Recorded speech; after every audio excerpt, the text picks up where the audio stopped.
안녕하세요. 세부맘 인사드립니다. 여름 휴가가 끝나고 날씨가 추워지기 시작하면 날씨가 더운 동남아로 여행을 많이 떠나게 되는데요.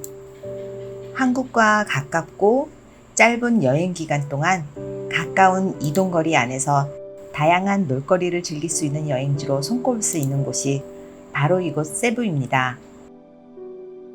즐거워야 할 여행 중에 예기치 못한 사고가 생긴다면 그것처럼 안타까운 일이 없을 텐데요.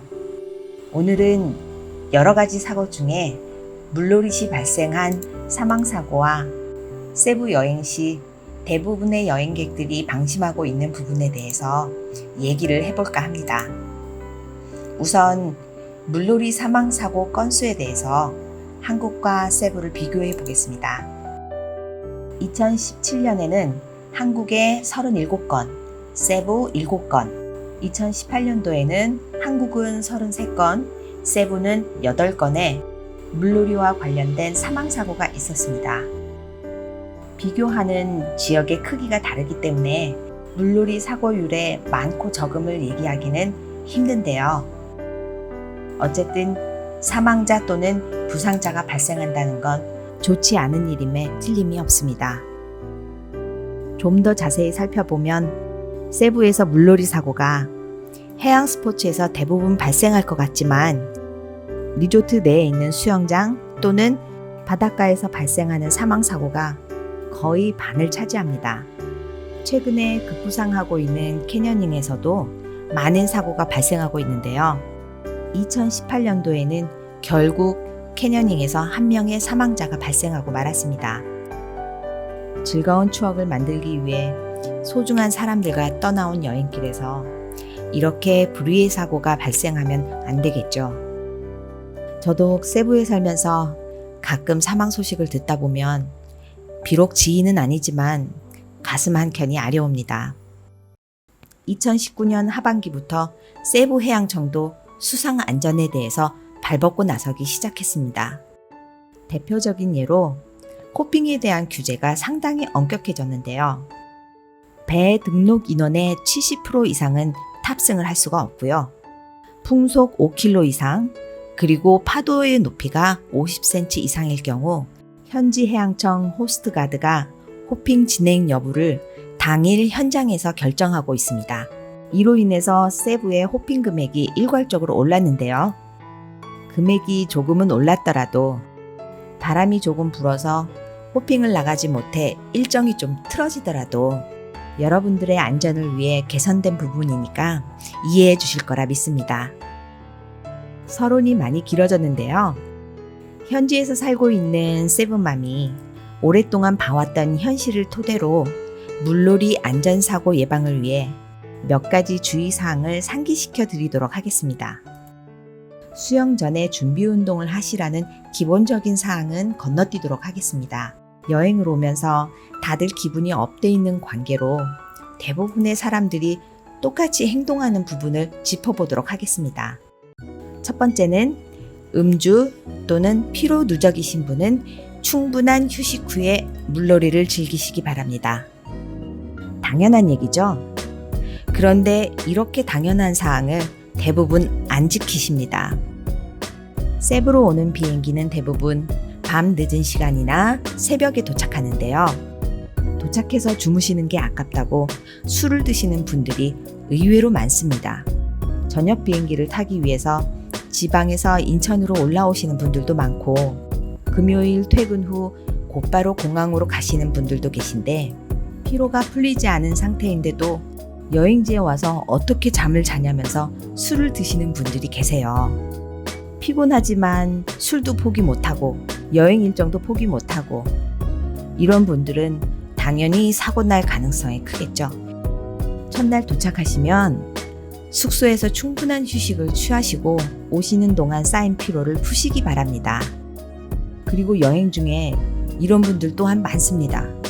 내일 오전에 호핑 나가야 하니까 오늘은 간단하게 한 잔만 하자. 이런 분들 정말 한 잔만 마실까요? 그 간단하게 한 잔이라는 기준은 사고라는 놈한테 먹히지가 않습니다.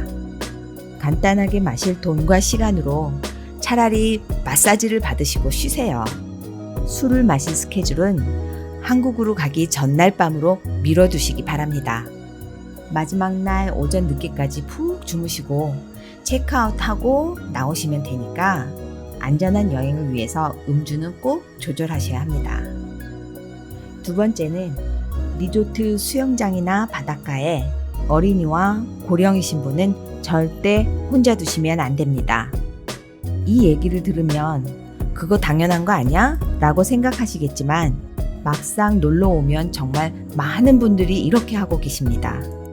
실제로도 여러 건의 사망사고가 이 이유로 발생하였고요. 투명한 바다와 분위기 있는 수영장에서는 누구든지 즐기는 것에 빠져들게 되는데요. 아차하는 사이에 가족들과 거리가 멀어지는 점도 유의하시기 바랍니다. 호핑을 할 때는 조류가 있기 때문에 호핑배와 멀어지지 않게 조심하시고 수영장에 안전요원이 있다 해도 절대로 어린이들만 놀게 해서는 안 됩니다.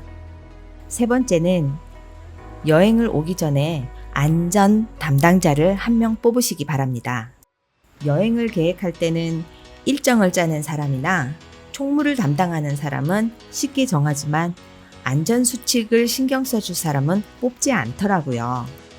하루에 몇 번씩 일행들에게 안전수칙을 일깨워주는 사람이 있다면 많은 사고를 예방할 수 있을 거예요. 네 번째는 안전장치 착용과 경고 문구 체크입니다. 세부는 거의 대부분 한글로 안전수칙이 적혀 있습니다. 꼭 한 번씩 읽어보시기 바라고요. 세부의 바다는 염도가 높고 따뜻하고 깨끗하다 보니까 구명조끼 착용을 안 하고 수영하는 사람들이 정말 많습니다. 바다는 수영을 잘하는 사람에게 절대로 관대하지가 않습니다. 자만하지 마시고 안전장치를 꼭 착용하시기 바래요. 마지막 다섯 번째는 자유여행을 하시는 분들께 해당되는 사항인데요. 캐녀닝이나 호핑 등 자신 없는 일정이 있다면 같이 오는 일행들이 서로가 같이 돈을 모아서 일일 한국인 안내자 또는 한국인 가이드를 섭외하시는 것도 좋은 방법 중에 하나입니다. 자유여행을 왔는데 한국인 가이드를 섭외해서 가면 그건 자유여행이 아니라고요? 그럼 버스도 직접 운전하고 호핑배도 직접 몰고 나가시죠. 못하고 모르는 건 전문가의 손을 빌려서 안전하게 여행을 하셔야죠. 제가 다섯 번째 주의사항을 얘기한 이유는 바로 사고가 발생했을 때 대처 능력이 현지에 살고 있는 한국인이 신속하게 처리하기 때문에 필리핀 사람이 아닌 한국 사람을 섭외하라는 겁니다. 이제는 세부 한인들 사이에 커뮤니케이션이 예전에 비해 무척 활발하게 이루어지고 있습니다. 사고가 났을 때 신속히 연락해서 사망사고로 이어지지 않았던 결과물들도 만들어내고 있는 중이고요. 3, 4일이라는 짧은 기간의 여행이기에 다들 설마 하면서 방심하는 분들이 대부분입니다. 이 영상을 보시고 조금이라도 더 안전을 떠올려 주시기 바라고요. 세부에서 더 이상 사망사고 소식이 들리지 않는 날을 세부맘은 기대해 보겠습니다. 이 영상이 도움이 되셨다면 좋아요, 구독 부탁드려요. 그럼 다음에 또 봐요.